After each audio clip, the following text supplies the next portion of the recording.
Hello everyone, Rabbi Jacobson here. Does God have a plan for us in these bizarre times?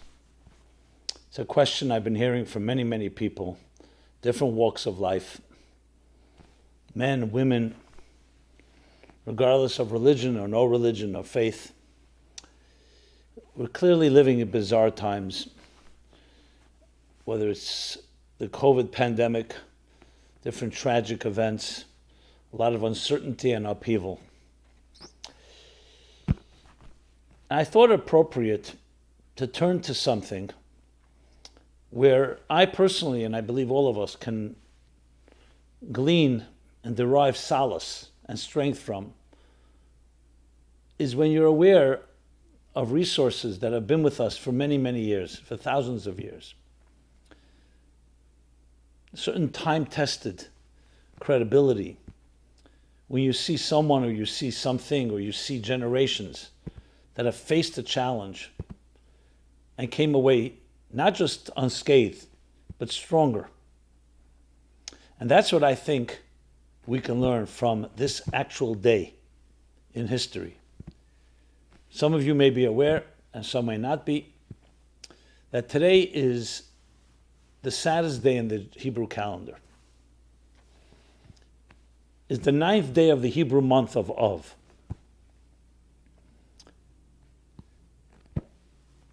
Thousands of years ago, tragic events happened on this day that till today, in the year 2021, we still remember and commemorate.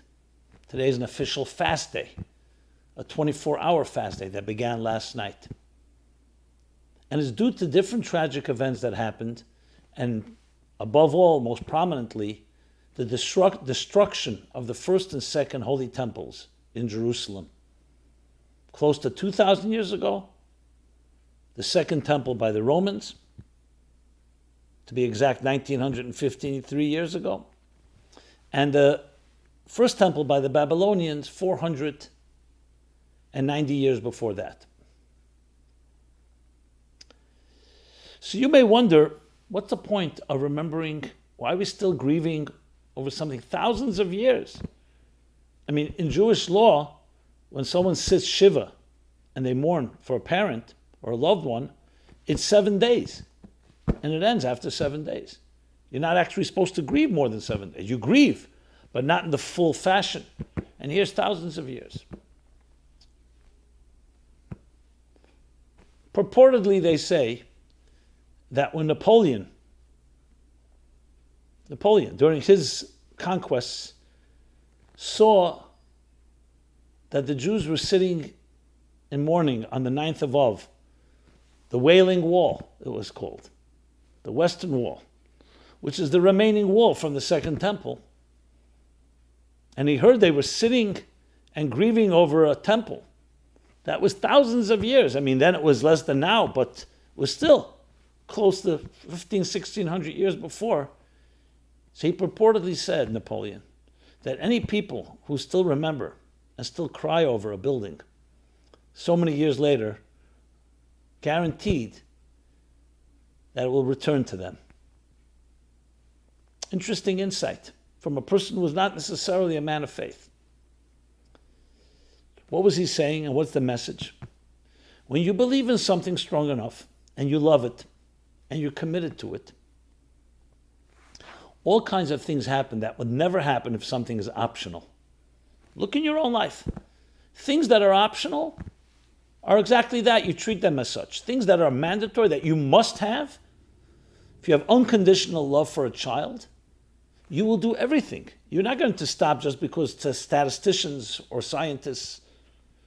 I remember reading about a mother who was born with an autistic child, unfortunately.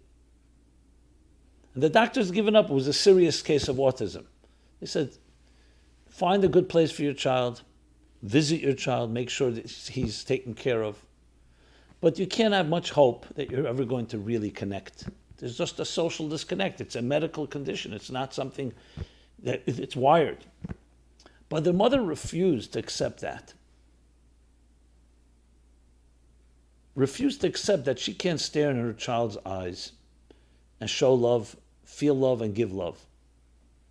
And though the child remains autistic, what do you know? The mother consistently connected. And a connection was developed that all doctors, it defies their logic. Because we don't know what love can do, what connection can do, especially when it's absolute and unconditional. Napoleon sensed that. Thousands of years, doesn't matter. If you're connected to something, you will prevail. And we're not talking about an unhealthy obsession, where a person is just bitter and grieving. The Jewish people have survived it all, despite their few numbers, despite all odds, despite genocides. A third of the people just being destroyed in the last Holocaust, less than 100 years ago. And then you go back to the pogroms and the inquisitions and the persecutions and the expulsions. All ninth of events, all personified by this saddest day of the calendar. So yes, we sit and we cry and we mourn and we grieve, but we don't get demoralized. Feeling the pain doesn't weaken us, it strengthens us. That which doesn't kill you makes you stronger. In the words of the Bible, the more they were afflicted, the more they thrived and blossomed. That's what happens. But we're not ignoring the pain. There are people who just, when something bad happens, they either go into denial, they ignore it, they think they can just numb themselves. There are those that get completely demoralized, option 2. And then there's the healthy third approach. That no matter what happens in your life, you have the strengths and resources to get through it. So you're not going to ignore or minimize the pain. You'll see it through. The only way out is through. And you come through stronger than ever. That's what this day teaches us. Which is why traditionally, on this saddest day of the year, though yes, there's fasting, sitting on low stools, the synagogue's lights are dimmed, remembering not just a building that was destroyed. It was the very dignity of the human soul that was wounded and injured. The divine presence in the temple was where heaven meets earth. It's where spirit meets matter, where form meets function, where indeterminism meets determinism. Essentially a bridge, an interface between the soul and this material world.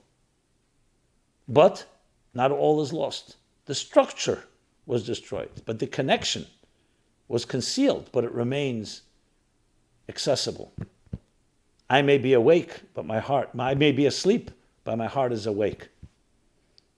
In the words of the Song of Songs, I am asleep, but my heart is awake. So on a day like this, on one hand, yes, we remember the sad events. We're not doing denial, but we also see them as a catalyst for greatest growth. And that's why the custom is this afternoon, in the prayer, there's a special comforting prayer. And the great Kabbalist, Isaac Luria, the great mystic of Tzfat, says, because in the throes of the abyss, in the darkest moments, redemption is born. The Messiah is born as the flames were at their highest.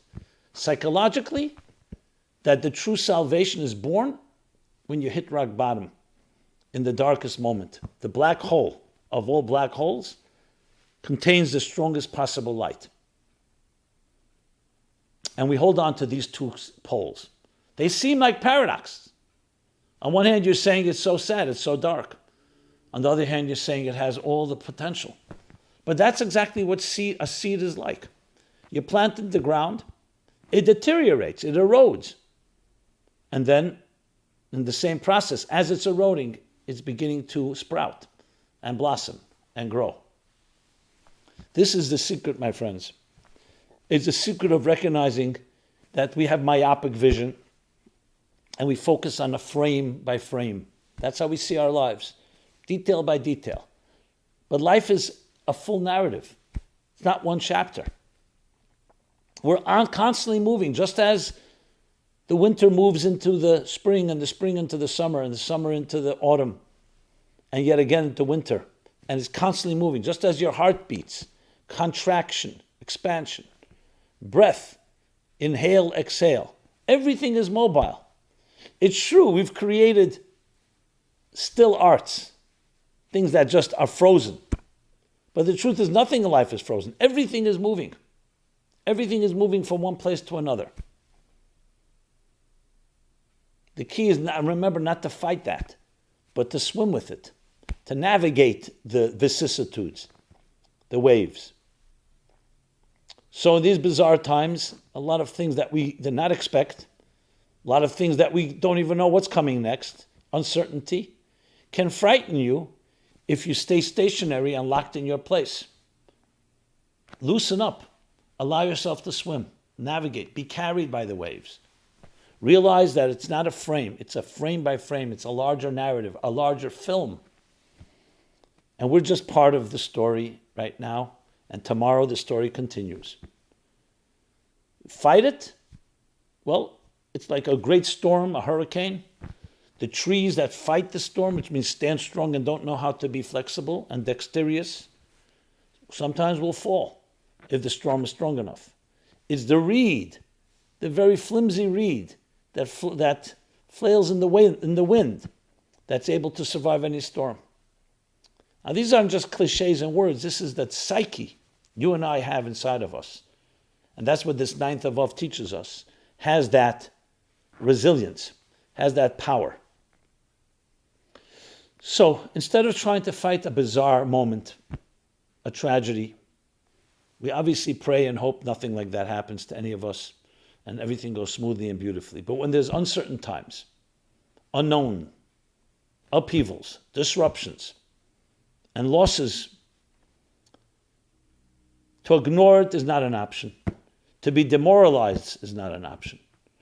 It's to learn to dig deeper and access those resources. That's what this day captures. And when I think about how thousands of years, in times that were far worse than now, this is what kept people going. You'd think the saddest day of the year would have just confirmed, you know what, don't remind me of my sadness. I'm sad enough. Why do you have to remind me Tisha B'av? I already have saddest problems. But it was not about remembering and reminding. First of all, you don't need to be reminded when you have problems. It was actually saying you can look at it in its eyes. You look at the enemy in the eyes and you become stronger in the process. Because you realize it's about discovering the deeper strengths. And by doing that, you defang the enemy. You defang that weakness or demoralization that comes out of it. That's what this day teaches us. So it's a tremendous lesson all the time. I think about those years where some of our great medieval scholars were in towns that were being under attack. Men, women, and children being pillaged, raped, killed. And yet they had the presence to hold on to the torch, writing their manuscripts, their commentary, maintaining their commitment, and not just as words, they really made it through. And as much as they suffered, they left the next generation to come to continue to carry that torch. And as such, we are here today in a marathon, carrying the baton, one leg to the next, the larger narrative. And we have far many more blessings, despite our challenges, the freedom we have, the luxuries we have, the standard of living, so many of the breakthroughs, technological, medical. But above all, we have that inner soul that connects. So does God have a plan for us in these bizarre times? Rest assured, absolutely. Do we know what that plan is? Perhaps not. But when we look in the past, it teaches us to the future that the plan has us as the central component in it. And you have a power, you have the ability to help shape the unfolding narrative, the unfolding drama. And how do we do that? By not just standing on the side, not just suffering silently, not ignoring it, but to turn these challenges into assets. In days like this, in all times, to increase in every possible act of kindness and love and empathy. And if something is not working the way you expect, that's even more reason to do so. That's how you take control. Being paralyzed or demoralized means the events are controlling you.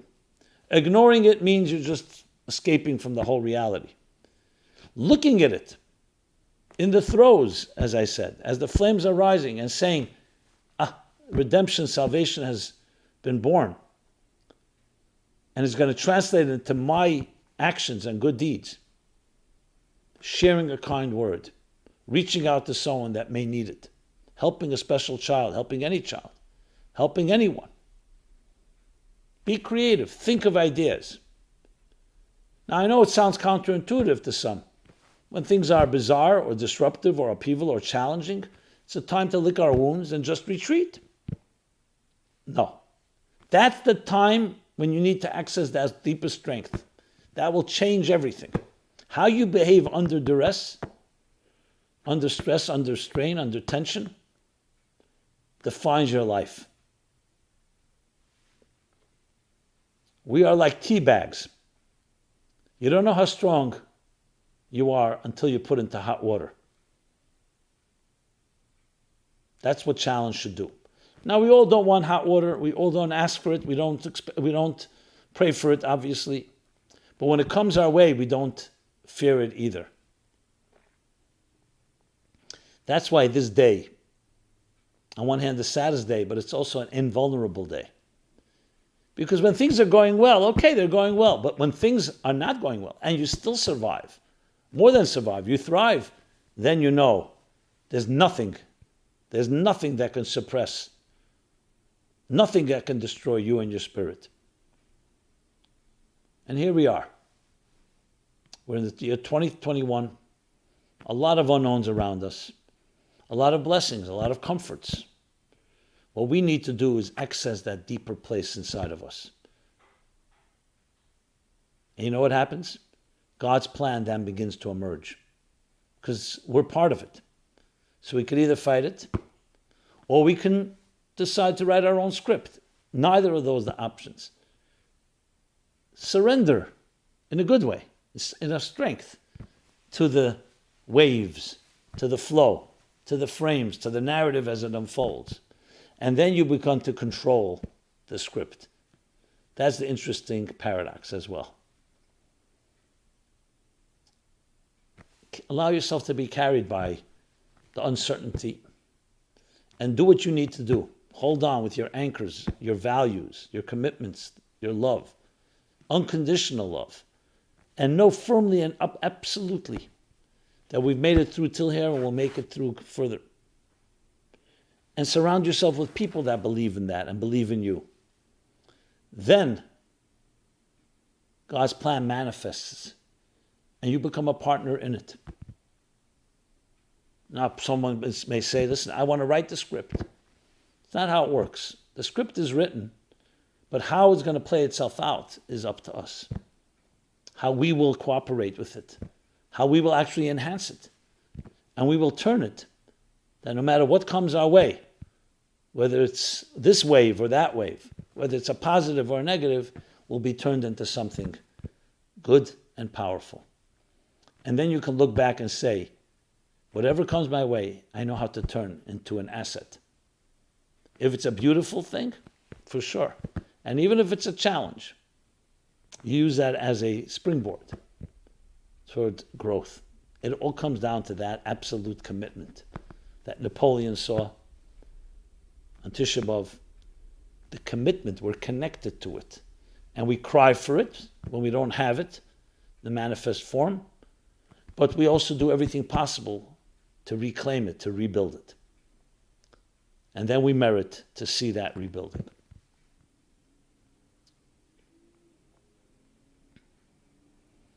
The disruptions of our times, the upheavals, are part of the beginning and the birthing of a new world order. That's the plan. When you embrace that, you become part of the solution. You become part of the creation of that new paradigm, that new reality. So let's jump on board, embrace each other, and may a day like this turn into the greatest springboard for the greatest possible growth in our lives. Be well, be blessed, be healthy. Simon Jacobson, meaningfullife.com. I'd love to hear your feedback, your thoughts. Please share, subscribe, like, all the different verbs out there. And above all, do your part. You have the strength. You have what it takes. Be blessed. Thank you so much.